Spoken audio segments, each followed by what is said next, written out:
in life for free, but you can give them to the birds and bees. I want money. That's what I want. That's what I want. That's what I want. Your love gives me such a thrill, but your love won't pay my bills. I want money. Yeah, we all want money.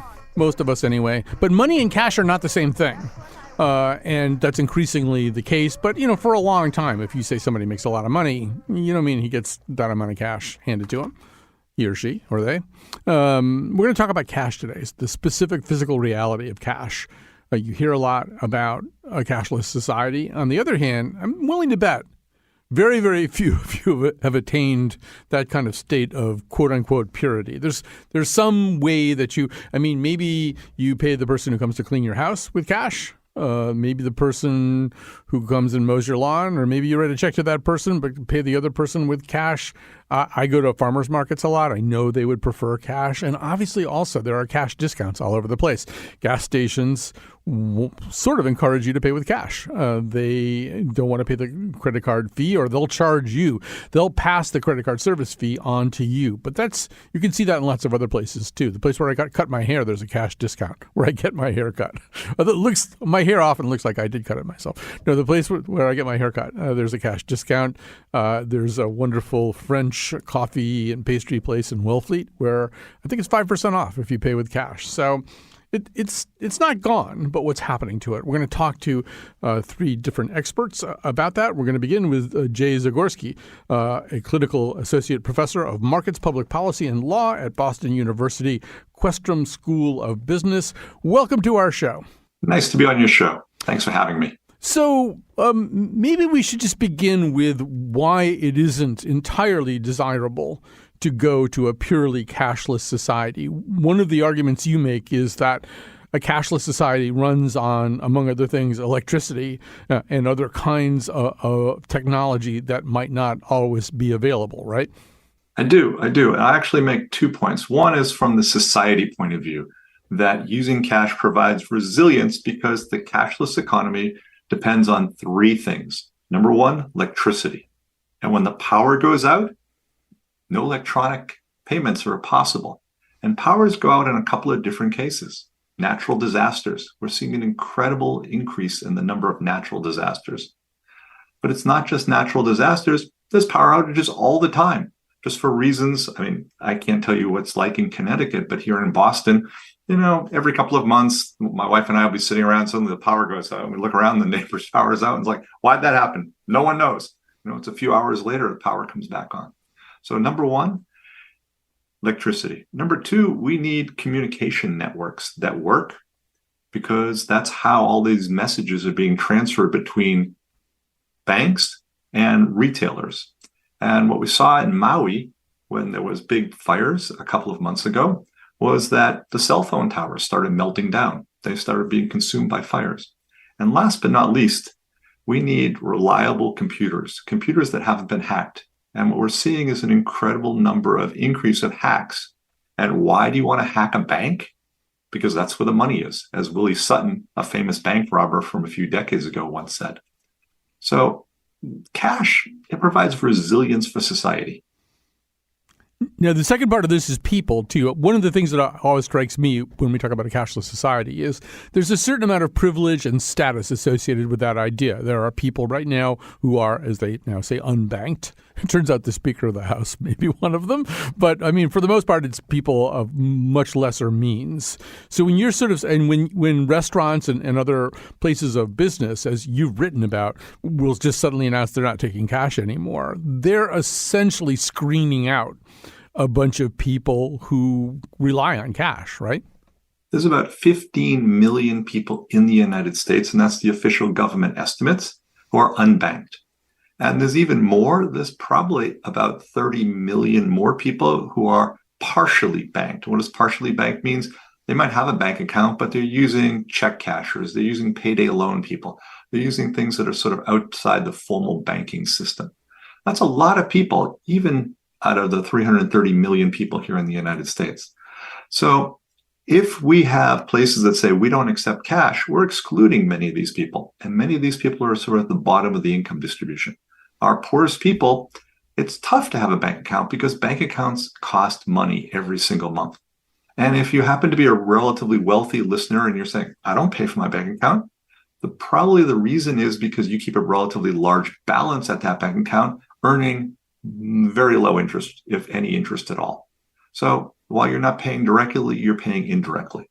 Poor people, because they don't have large balances, they pay directly. Rich people, they pay indirectly to the banks. I mean, in a way, you're doing the same. You're making a similar assertion about yourself and about your status if you, as I pretty frequently do, pretty much universally do, pay for gas at the pump with my credit card. I'm basically saying I can afford not to go in there with cash, which I would regard as a nuisance, and I don't know how much I'm going to spend filling up my tank, so it's so much easier to use my credit card. But basically, they're passing that cost to me this time, and I'm willing to pay it. Indeed. And many people use their cards. When I ask them why they use their cards, one of the most common responses, I'm racking up frequent flyer miles. I'm going for free trips. And my response is that trip really free? And they say, well, what do you mean by that? I said, well, how much does that card cost you each year? And people spend for these frequent flyer cards somewhere between $100 and $600, depending on the level of status that you were just talking about. The $600 cards gets you into lounge access. The $100 cards just rack up frequent flyer miles. I'm like, oh, all right, pay $100. Then the second point is you were talking earlier in the intro to the show about cash discounts. Well, why are businesses willing to give you a cash discount? Because when you pull out that card and you get your rewards, who's paying for those rewards? The business is paying somewhere between 2.5% and 3.5%, depending on how fancy the rewards are. The more rewards you get, the bigger the cut the merchant has to take. So a really simple card doesn't cost the merchant very much. A really great card with amazing rewards for you costs a lot. So the merchant's bumping up the prices. And that's, in some ways, you're paying things back. And last but not least, not all of us either remember or can able to pay off their balances each month, which causes a large amount of interest. So you think you're getting, say, a free trip, or you're able to, at the last minute go off on a nice vacation, and it didn't cost me anything. It costs both you and society a fair amount when you really total it up. Yeah, and this attitude, which I think makes a lot of sense, what you're saying right now, it's expressed even more radically in certain circles. I think if you go way to the right on the political spectrum or way to the left on the political spectrum, you have people who distrust systems in general. You have people who want to keep things as basic as they possibly can, and maybe the leading prophet, if that's the right word, of this kind of thinking is a guy named Dave Ramsey, who hosts a very influential radio show. He's much more popular with conservatives and evangelicals than he tends to be with liberals, but it's all about staying out of debt. And he thinks that when you swipe your credit card because you need money right now, you need to pay for something right now. I think he calls it turning an emergency into a crisis, or maybe it's the other way around. But anyway, let's hear a little Dave Ramsey. He's talking right here. This is A1 Cat. By the way, when you pay cash for things, it activates the pain centers in your brain. He's right about that. Several studies indicating that you feel it when you pay cash. If you lay a couple of $100 bills on the counter to buy something, you know you bought something. You feel it. When you just swipe the plastic, you don't feel it. He's exactly right about that. So, I mean, he's not wrong about that, right? If you want to keep track of how much money you're spending on stuff, using your credit card is usually a pretty bad way. It just doesn't lead. I mean, there's a literal paper trail going through your fingers if you're putting cash on the counter. What Dave was talking about is something called the pain of paying, and that we don't see the pain of paying when we do studies of people using credit cards. And why? Because when you pay maybe a month later, or maybe you pay over time over the next 6 months. But when you pull cash out of your pocket, there's sort of a bit of regret.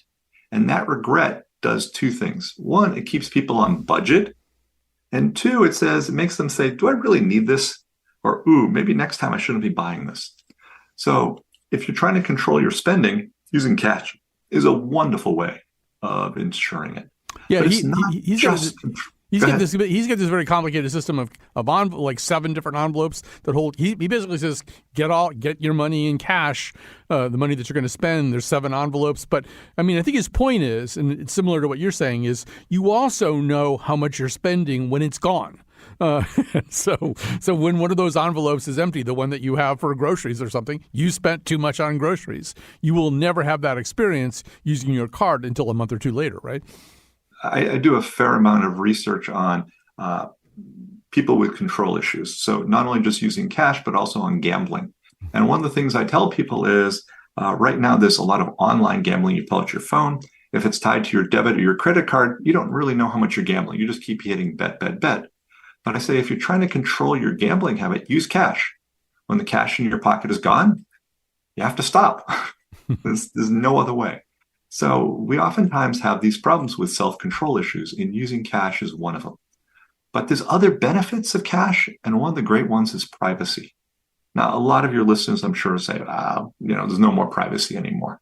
But do you really want every single purchase you make in the world available for marketing people to sort of all over, to send you ads and to tell other people that you're actually buying everything?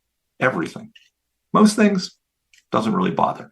No one really cares that I bought salmon last night for dinner. But maybe people do care how much I'm spending on, we'll go back to gambling, or how much I'm spending on alcohol, or maybe that I'm on, say, weight loss drugs or something like that. There are certain things that we want to keep private. Everybody has something they want to keep private. And using cash ensures your purchases are private. And there's also something called the gray market or the gray economy, or there are a lot of different terms for it. But there are people who take that a little bit further. And I had a guy show up one time to buy my used car, and he was, I think, probably not from the same sort of social and economic strata that I was from, stratum that I am from. And he showed up with cash. He's just going to buy this car with cash. And I was initially a little put off. But then I thought, why can't he buy my car with cash? There's no reason not to do it.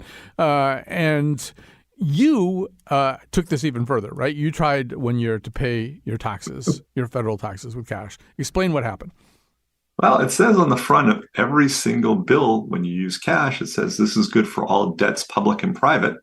And the government issues all this cash. And our biggest debt is pretty much our income taxes. So I tried this past year to pay cash to the IRS. I didn't even know it was possible, but one of my students actually found buried deep in the IRS website the instructions for being able to pay cash. There's only a few locations in the United States we can do it. I was able to go and get an appointment in downtown Boston, and I wanted to make things very easy. There are a number of people who've tried to pay the IRS or in other tax agencies by bringing in a barrel of nickels and dimes as a protest. I'm not trying to protest. I just wanted to see if I could bring it. So I went to my bank. I got crisp, brand new bills in the exact highest denominations possible. So it was a very thin envelope. I showed up, I had to go through security at the federal building.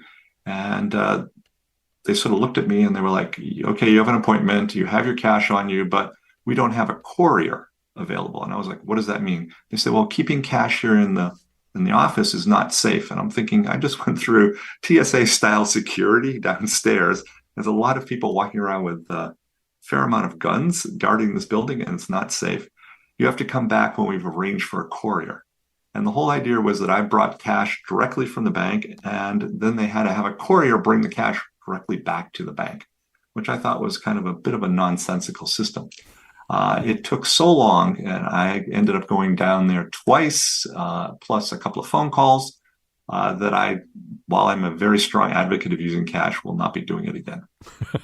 So, yeah, and I want to back up here and say one of the things that I thought about was, as we were getting ready for the show, was the scene at the beginning of The Handmaid's Tale, Margaret Atwood's book and the adapted series, where suddenly women's credit cards don't work in this, this fictional country where this kind of religious patriarchy is going to be restored and imposed. Suddenly, no woman's credit card works. Well, that's sort of science fiction fantasy, but I think we live in a world of things that we don't understand very well. And I am a holdout about Venmo. I don't do Venmo. And when people pester me and say I should do Venmo because it's so inconvenient for them that I don't, I say, how does Venmo work? What are their security provisions? Do you know what Venmo is and how it works? And the conversation often kind of quiets down at that point. I know that Venmo, I think PayPal owns it now, and maybe their security is pretty good. And I don't know. But we use a lot of things that aren't cash in place of cash without, I think, Jay, necessarily understanding exactly how they work or what their vulnerabilities might be. Let's just go back to The Handmaid's Tale. What actually happened in that show happened in real life at the start of the Ukrainian war with Russia. There were a large number of Russians who were abroad vacationing in places like Thailand and places like Egypt. And suddenly the international community said, we don't want to allow Russian payments to go over the international payment networks. And all those Russian cards were still valid but could not be used. And there were tens of thousands of Russians stuck in resorts all over the world who couldn't get home. And they couldn't pay their hotel bills. So it is possible for governments to basically shut off our ability to do electronic payments. Here in the United States, we haven't seen it, but in Africa, there's a fair amount of problems with Islamic terrorists. And there's been a number of cases where large numbers of children have been kidnapped. And what's the government done? They've shut down the entire cell phone network so that the terrorists cannot make ransom payments in an attempt to have the children released. Well, when you shut down cell phone networks, no one can make mobile payments. So there actually is things like that fictional show you were talking about happening right now in real life. That our assumption with Venmo is that it works all the time and it's always secure. But that's not a great assumption. Okay, last question. I'm actually sort of out of time, so I'm going to incur Lily Tyson's wrath here. But there have been some movements, both here and abroad, to regulate or sort of regulate out of existence some of the highest denomination currencies. I think there is no $500 bill anymore, for example, and I think in the EU they're doing similar stuff. The idea being, yes, drug cartels and terrorists, and that's who's using this cash at that level of a denomination. What's the argument for keeping it? Do drug cartels and do terrorists use cash? The answer is yes. But here's the question. If we eliminated all cash, do you think that would eliminate drug cartels? Do you think that would eliminate terrorists? I had a dinner once, not too long ago, with a federal prosecutor who handles sex crimes. And she says, I hate cash. I was like, okay, do you agree that cash usage has been going down over the last decade? She said, yes, definitely. And I said, has that reduced the number of sex crimes? And she paused for a second and said, no, not really. So eliminating these big bills will eliminate one way people are funding crime and terrorism.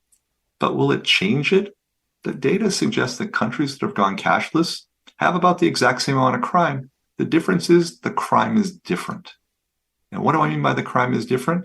We now see incredible amounts of debit card and credit card crime, where people can attack you all over the world, while before, say, 20 or 30 years ago, we used to have a lot more in-person break-ins and muggings.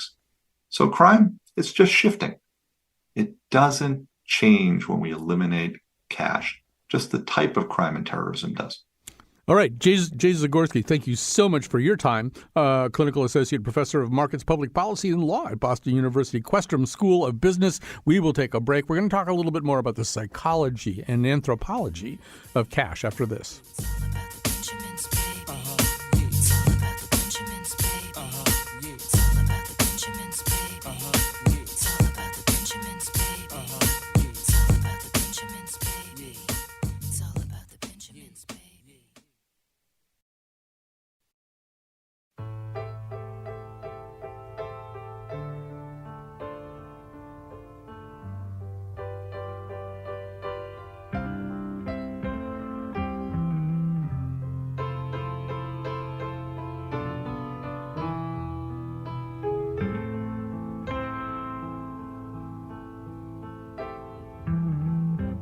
You never give me your money. You only give me your funny paper. And in the middle of negotiations, you break down. All right, more talk about cash here. By the way, at the end of the show today, we're going to talk about ATMs, which you are not allowed to call ATM machines because that's repetitive. Right now, we're going to talk to Ursula Dalinghaus, a cultural anthropologist who specializes in economic anthropology and the anthropology of money. She is currently an assistant professor of anthropology in the Department of Sociology and Anthropology at Ripon College. Go Packers. Sorry, I'm a Packers fan. And you're in Wisconsin. So, I don't know. I think you just listened to the whole conversation with Jay. Was there anything you wanted to respond to or embellish upon? Yeah, thank you so much for having me. First, I just wanted to correct that I'm an assistant professor rather than associate professor. But I would wholeheartedly, affirm everything that Jay just explained. And hopefully I can provide some context in the questions that you want to raise for me. Yeah, I mean, maybe just beginning with the idea, McLuhan said the tool shapes the user. There's a way I think that money probably shapes us, the way that we use money, the way that we exchange it. That is very, very different from Venmo or credit cards or anything else that we might do. So in terms of our humanity, I mean, what can we say about the role of money? Yeah, thank you for that question. So as an anthropologist, those of us working in the space of money and payments are emphasizing, in fact, the materiality of different forms of payments, including cash. And you're absolutely right to say that cash has a different materiality to it. Take, for example, distinct denominations of cash that make up a series of value in a given currency. And we may take that for granted, the idea of being able to make change with quarters, dimes, nickels, dollar notes, $20 notes, and so on. But in fact, that those denominational differences can often have a social life of their own, as I and others in my networks have been finding. So looking at what we use a design term to talk about this, affordances. So thinking about how the materiality of different payment tools affects our experience, what we can do with it, also how we can repurpose. I think one interesting fact about cash is that it can be used for non-official purposes. It can be folded into money origami, or it can be used in a whole host of ways that are not necessarily its intended use. It can also be a surface of political protest to or civic disobedience, as in the case of stamping Harriet Tubman over Andrew Jackson on the $20 notes. So kind of looking at the materiality of cash and different payment tools, the interfaces, how we interact with them, the kind of internal design features is very important to understanding how people relate to and experience money. Yeah, and let's stay a little bit with the thing that you just talked about, because I think it's really important and interesting. I mean, a society kind of announces itself in a certain way by the way the cash looks and what's on the cash. And I mean, if anybody who travels a lot, you realize that our money is considerably more drab and ugly than a lot of currency that you might find around the world. And I mean, Mexican currency, I forget what denomination of peso it would be, but Diego Rivera and Frida Kahlo are on it. And there's another one that has a kind of pre-Columbian indigenous leader on it. I mean, we, except for Alexander Hamilton, who got his own Broadway musical, but everybody else is kind of a president. Except that this really exciting thing that people barely know about is going on right now with quarters and women on quarters. Can you say a little bit about this? Because I feel like this is under the radar a bit.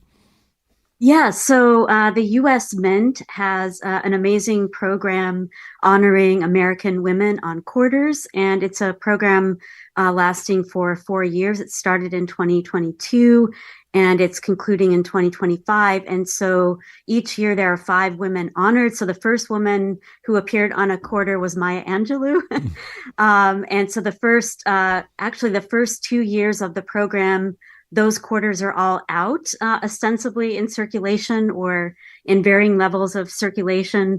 And the idea behind this program is, one, we've really never had a circulating quarter program or any circulating money honoring women specifically, certainly not historical women. There's a few exceptions, but, and to the extent that women have been honored, it's been on commemorative coins that are meant to be collected as opposed to part of everyday transactions. So what's really novel about this program is really the idea that you might get a Maya Angelou quarter or Sally Ride or Wilma Mankiller or Anna May Wong and be prompted to think, who is this person? What more could I learn about them? And in all honesty, I knew some of the women being honored in the program, but also many I did not know much about. And so it's prompted me to learn more about them. And I'm currently doing a project with one of my classes where students are doing research on the different women honored on the program,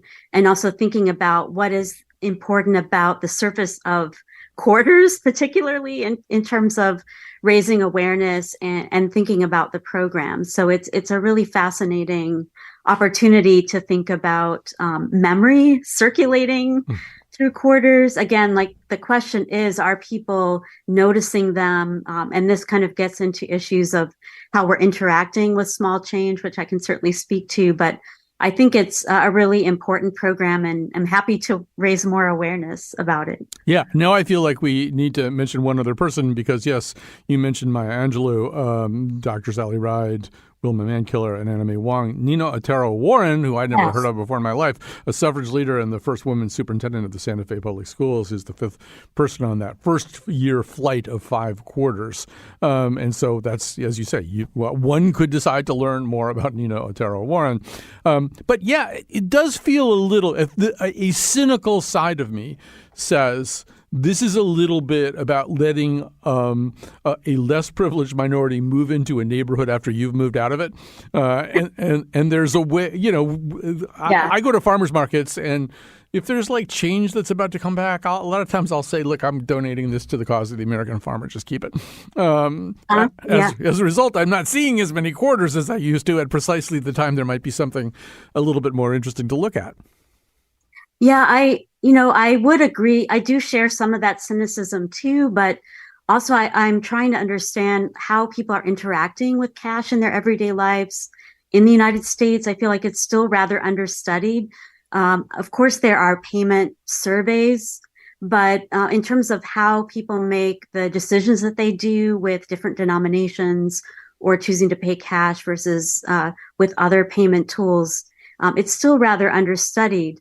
And there is a phenomenon where, especially I know from my students, they don't have the same relationship to coins and even to cash that older generations have had. So I might even sort of add to the previous discussion to say that younger people don't necessarily associate the pain of paying with cash, interestingly enough. They do have other ways to think through that. But in any case, I think your point about is this arriving at a time when we're no longer paying attention to quarters? My observational and participant observation research is showing that to some degree. I would also add that in contrast to previous quarter programs, commercial banks are not special ordering these quarters for the public. It used to be that they would order a certain number and people would come and get them to complete their collectible quarter books, from circulating change.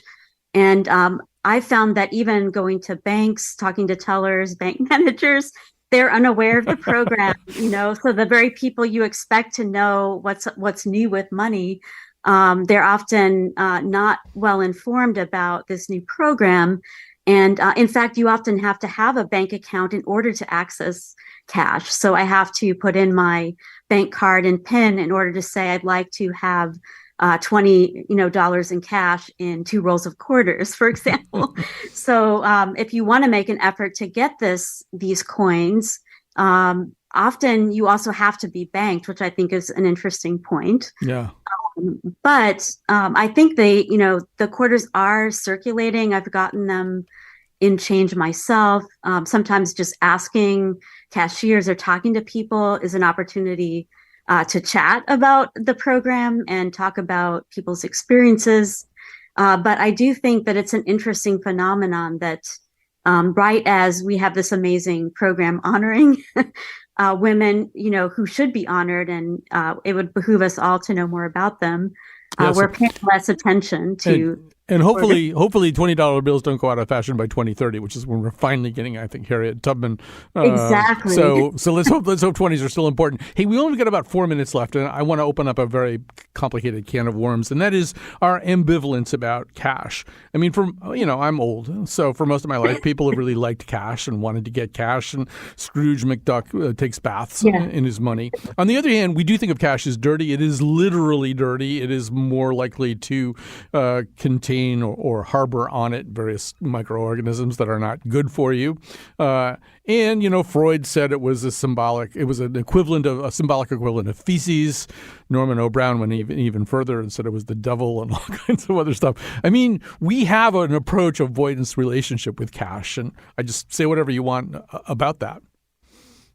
Yeah, I mean, what you're referencing is the kind of long-standing kind of critical assumptions about money as dissolving sociality, as abstractions, as dirty, as sort of part of the base instincts, I suppose, is what Freud is getting at. And I mean, I would say that there's some people can and do experience cash and money in general in that way. But what we're finding among anthropologists, economic sociologists, and so on, is that money is immensely multiple, and that people associate many more things than just sort of negative aspects to cash or to payment tools.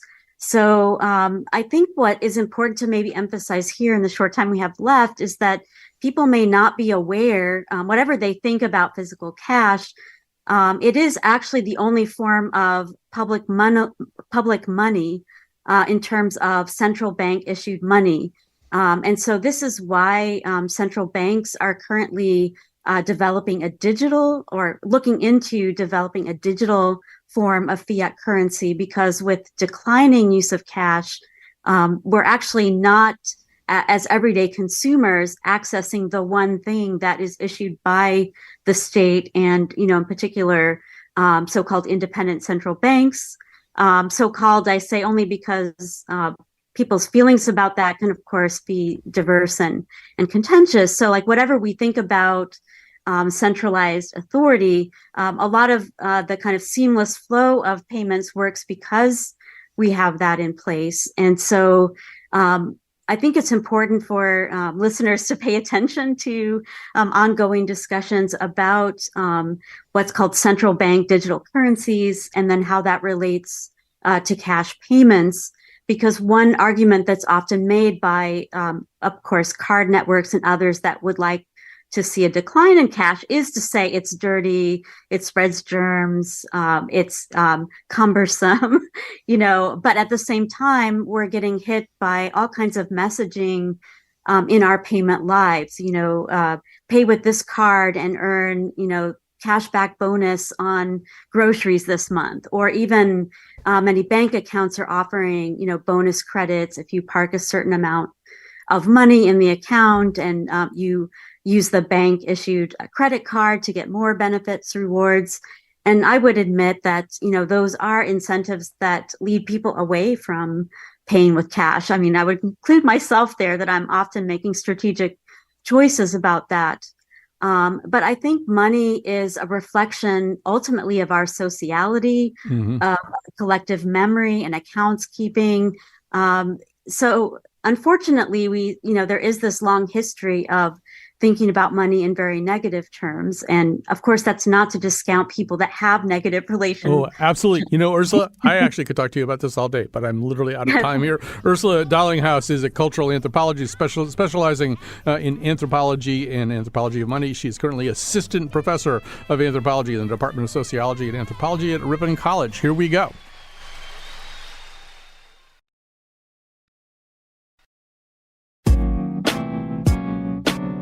All episodes of The Colin McEnroe Show are available 24/7 on any podcast app.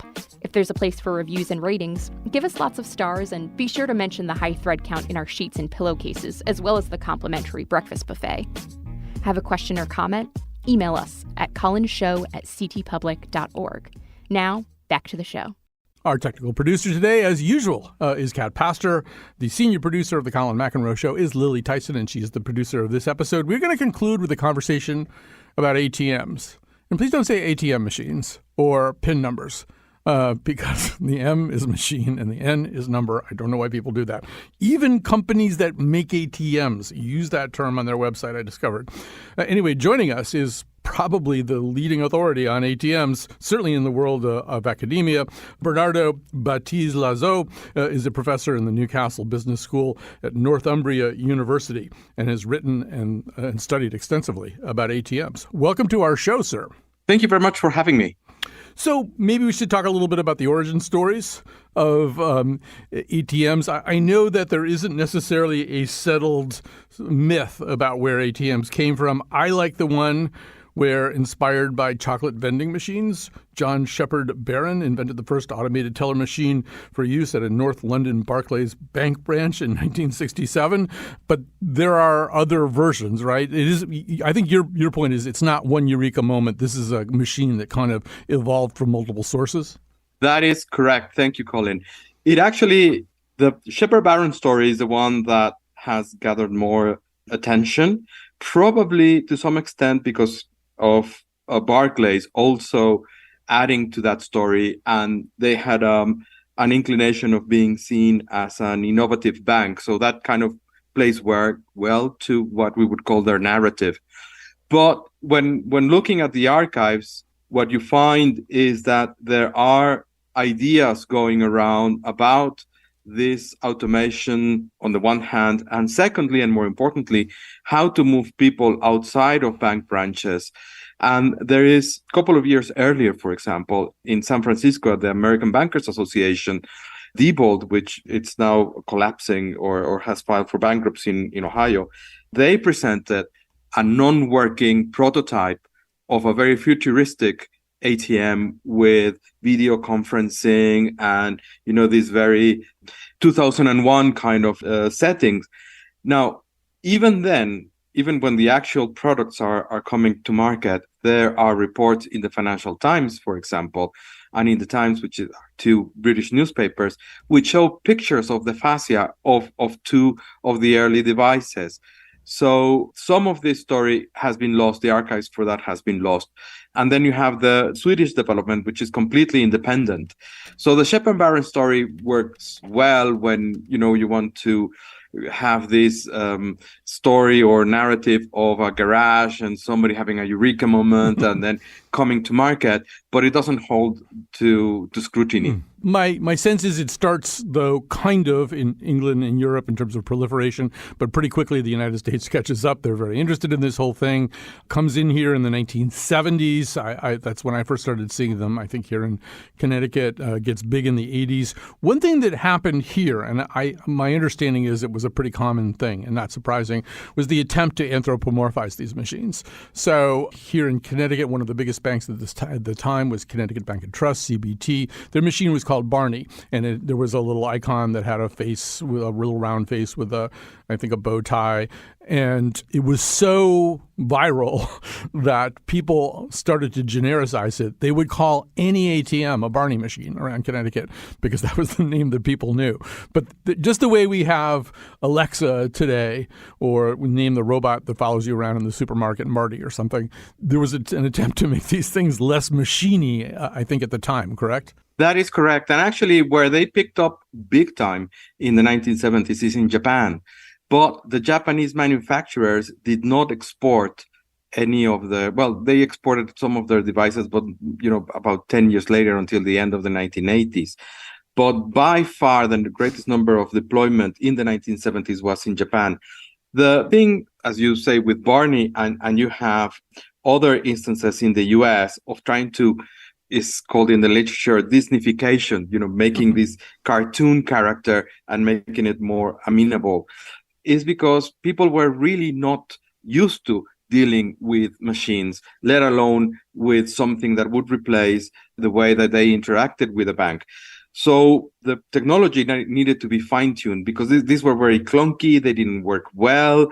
As I said, people didn't know how to work with them. And they were throughout most of the 1970s, standalone machines, meaning that they were not connected to a computer network. That only happens until the 1980s and takes, about a good 10, 15 years for this technology to mature and start to be deployed in large numbers in the US and outside of the US. Yeah, I mean, so initially the machines have this much more, sort of steampunk interior where your withdrawal, all you could do is withdraw cash. And your withdrawal would generate a token that basically left a signal, right, that Lily Tyson just took out $200. But they'd have to open up the machine and get those tokens to figure out what happened and then update the accounts, correct? That is correct, for example, and this is something that also ties into the established procedures in banking. So, for example, the Shipper Baron, which is actually the De La Rue machine, the token was a very large personal check that was cut inside of the machine so that it went into the check clearing system rather than trying to invent something new as, connecting it to a larger computer center. And some of them had PIN numbers, others didn't. And even then, for example, there is a funny case, or relatively funny case in Spain, where one of the banks, when they launched their machines, although they could have a PIN number, a personal identification number, they didn't ask for one. And that was because most of their users were elderly people, and they wanted them to slowly get into using the devices. So they didn't want to put more barriers. And actually, if you came with a card or a token or whatever, you could withdraw cash from that account. So they said that the losses for that were worth the effort.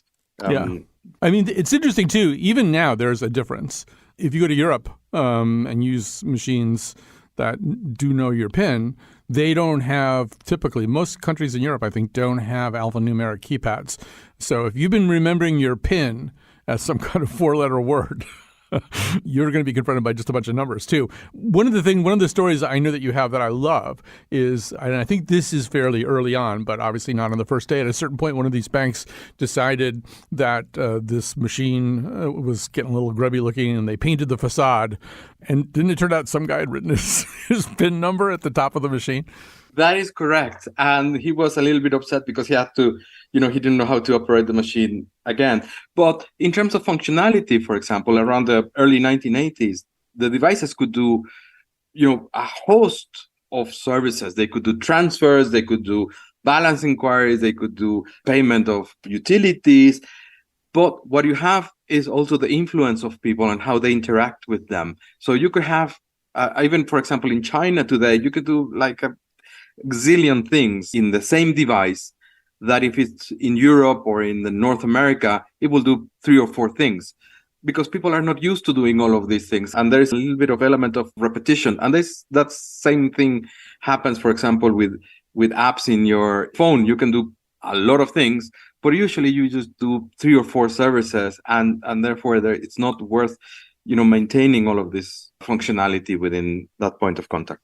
Not to overfocus on the hardware here, but it was kind of remarkable that you were putting a machine that had kind of state-of-the-art electronics in it out where like sleet could get on it and snow could get on it. I mean, typically a machine like this wouldn't necessarily have to be made to withstand the elements. But I want to talk also about the sort of human level effects of all this. I mean, we all developed our little rituals about going to the ATM. The British comedian Frank Skinner has a thing where when he walks away from the ATM, he has to sing or hum the song Brass in Pocket.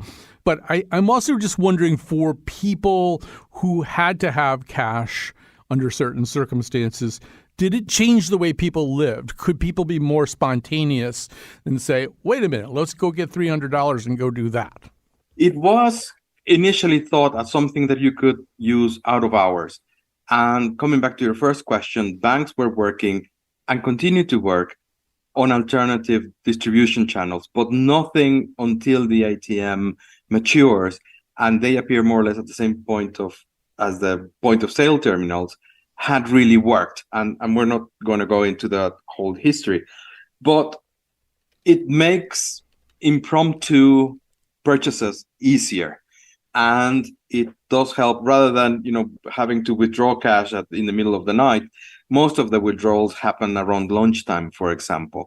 So it is an alternative to the branch. And as I said, it's also looking for other ways of making that space attractive. I mean, in the US, something that was big for a very long time was not only distributing cash, but using the ATMs to distribute postal stamps. Yeah, so which is another line you don't want to wait in if you could possibly avoid that. And we should say, obviously, that ATMs, one of their immediate impacts was it was not unusual to wait in an hour to cash a check at a bank at a busy time of day or something like that. That's started to go away. As we're kind of running out of time here, I want to talk about the future. Obviously, there's a sense that cash is less ubiquitous than it once was, although people use cash in lots of different ways. One of the things I've liked about one recent change to ATMs that I like is you can customize your bills and make sure you get lots of tens if you're using those for tips or something like that. But I'm just wondering, I mean, obviously the other thing that happened with ATMs is they became more multifunction. It's not just withdrawals. It's not even just withdrawals and deposits. You can transfer between accounts and check your balances and probably pay bills from them and stuff like that. So I'm guessing ATMs aren't going the way of dinosaurs, but where are they going? As I said, there is something that it's in everybody's mind. There is a reduction in the size of the networks per capita, as that's a way that you can, per number of individuals, as that is something that is more comparable. In the US, it's dropping. In Spain, where they had loads for different reasons, they were per capita, and in total numbers, they had more than in the US, and people are using less cash. But it's something that will not go away. I mean, these changes in retail payments tend to take very long time to mature. They're more incremental than disruptive. The ATM is one of the only two channels that financial institutions control 100%. You are not a credible player in retail financial markets if you don't give your customers access to an ATM network. And it's also in your benefit as a bank or your necessity as a financial institution to have this, because there are transactions where you need to make sure that client is present. If you're going to activate a token in an app, you still need somebody to come and see that there is a physical person there. And that sometimes requires asking people to come into the branch or into the ATM as an alternative. And it also depends in which geography we're talking about. It's not the same thing thinking or experimenting retail transactions in a developed country like the US or in the UK, where you have, for example, Apple Pay, that you can get rid of plastic. Whereas when you are in Latin America, where 60% of the economy is in the gray economy, and you regularly need to settle transactions in cash. So for these developed countries, it's a question of how do we manage this in a rational way, or in an orderly way, pardon me, this reduction of an infrastructure that was built when the use of cash was much higher, and then we're not going to get rid of. So we need to have a smaller, but it has to be orderly, as opposed to developing countries or emerging markets, as you want to call it, where actually, for example, during the pandemic, the number of ATMs grew, for example, in Mexico. Which sort of makes sense because people didn't necessarily want to go into bank branches. We're going to have to stop there, but Bernardo Batiz-Lazo, professor in the Newcastle Business School at Northumbria University, thank you so much for talking to us about ATMs. The rest of you, thank you so much for listening. Go somewhere, get some cash, and use it, and you'll be surprised the way the other person smiles at you because they're not paying a credit card service fee. And we'll be back tomorrow.